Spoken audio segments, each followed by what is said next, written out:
Когда Елена Воронцова впервые увидела старую ферму на окраине небольшой деревни, она сразу поняла, что хочет купить именно ее. Дом был далеко не новым, краска на ставнях облупилась, крыша местами нуждалась в ремонте, а за высоким деревянным забором стояли несколько старых конюшен. Но вокруг простирались широкие зеленые поля, за которыми начинался густой лес, и по вечерам там становилось удивительно тихо. После смерти мужа Елена давно мечтала уехать из города и начать жизнь заново. Она продала квартиру, вложила почти все сбережения в ферму и переехала туда в начале сентября.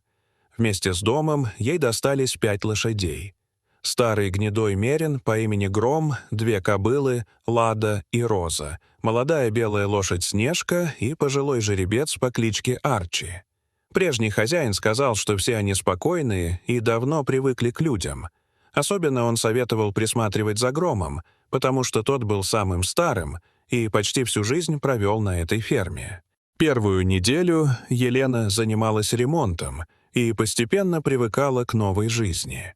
По утрам она кормила лошадей, убирала конюшню, а вечерами долго сидела во дворе с чашкой чая. Все казалось спокойным, пока однажды ночью ее не разбудил странный шум. Елена выглянула в окно и увидела, что во дворе горит лунный свет, а в конюшне что-то происходит. Она накинула куртку и вышла проверить животных. Внутри было необычно тихо. Все 5 лошадей стояли возле своих стойл и смотрели в сторону открытых ворот. Елена сначала подумала, что они услышали лису или другое животное. Она подошла к Грому и погладила его по шее, но тот даже не повернул голову. Остальные животные тоже словно не замечали ее. Через несколько минут они одновременно опустили головы и снова легли. Елена решила, что это случайность. На следующую ночь все повторилось. Ровно в 2 часа 17 минут все 5 лошадей одновременно поднялись и повернулись к полю. Елена заметила это из окна спальни и долго наблюдала за ними. На этот раз ей стало не по себе. Животные стояли неподвижно около 10 минут, а потом также одновременно возвращались на свои места. Следующей ночью Елена уже ждала. Она поставила на подоконник чашку кофе и не сводила глаз с часов. В 2 часа 17 минут Гром резко поднял голову. Через секунду встали Лада, Роза, Снежка и Арчи. Ни одна лошадь не издала звука. Все смотрели на один и тот же участок поля, примерно в 100 метрах от конюшни. Елена вышла во двор с фонарем. Луч света прошел по траве, но ничего не обнаружил. Она даже дошла до того места, однако не нашла ни следов, ни животных, ни человека. На обратном пути Гром неожиданно тихо заржал.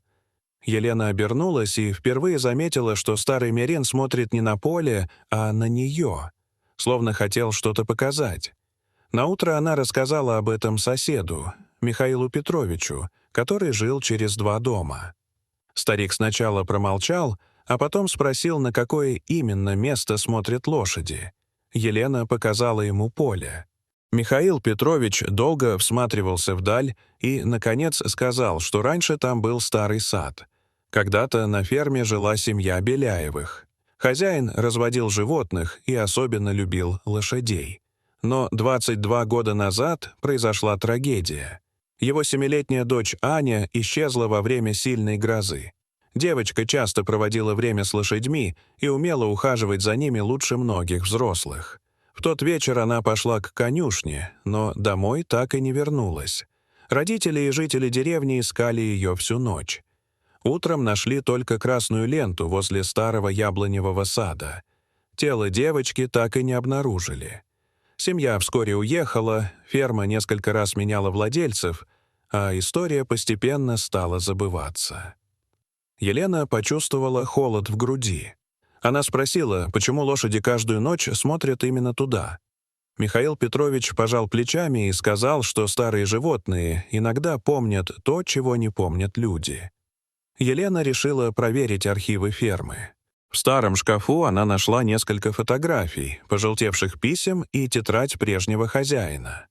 На одной фотографии маленькая девочка стояла возле конюшни и обнимала Грома за шею. На обороте было написано «Аня и ее любимый Гром. 2004 год». Елена долго смотрела на снимок. Гром действительно был той самой лошадью. Тогда она поняла, что странное поведение животных может быть связано с исчезновением девочки. На следующий вечер она решила не ложиться спать. В 2 часа 17 минут лошади снова встали. Елена взяла фонарь и пошла за ними. Гром вышел из конюшни, подошел к воротам и остановился. Затем посмотрел на хозяйку и медленно направился к полю. Елена пошла следом. Лошадь дошла до старого сада, который теперь почти полностью зарос кустарником, и остановилась возле огромной яблони. Гром начал беспокойно переступать ногами и несколько раз ударил копытом по земле. Елена посветила вниз. На поверхности ничего не было, но земля казалась необычно мягкой. Утром она вызвала специалистов и рассказала им всю историю. Через несколько дней возле яблони начали осторожно расчищать землю. Сначала ничего не происходило. Затем один из специалистов заметил под корнями старую деревянную балку. Ее расчистили и обнаружили провал в земле. Оказалось, что под яблоней находился старый погреб, вход в который много лет назад полностью засыпало землей. Когда специалисты расширили проход, внутри нашли несколько старых предметов. Среди них лежала маленькая детская туфелька, металлическая заколка и маленькая серебряная подвеска в форме лошади. После этого Елена связалась с родственниками Беляевых. Следователи обследовали место и вскоре обнаружили остатки старого погреба, полностью скрытого под землей. В тот страшный вечер девочка спряталась в старом погребе возле сада, потому что испугалась грозы. Но сильный дождь размыл землю, вход обвалился, и найти ее не смогли.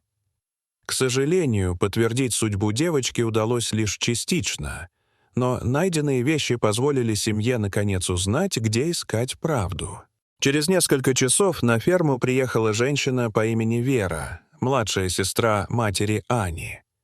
Она привезла старую фотографию девочки и долго стояла возле конюшни. Когда Вера увидела Грома, она заплакала.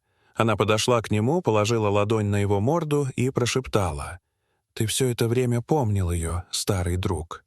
Гром стоял совершенно спокойно. Потом он тихо фыркнул и коснулся ее плеча носом. Вера рассказала, что Аня считала Грома своим защитником. В детстве она говорила, что если когда-нибудь потеряется, он обязательно ее найдет. Елена не знала, что ответить. Она только смотрела на Грома и думала о том, сколько лет он хранил память о маленькой девочке. Дорогие зрители, что вы думаете об этой истории? Расскажите, пожалуйста, в комментариях. А если вам понравилось это видео, то ставьте лайк и подписывайтесь на наш канал. До свидания.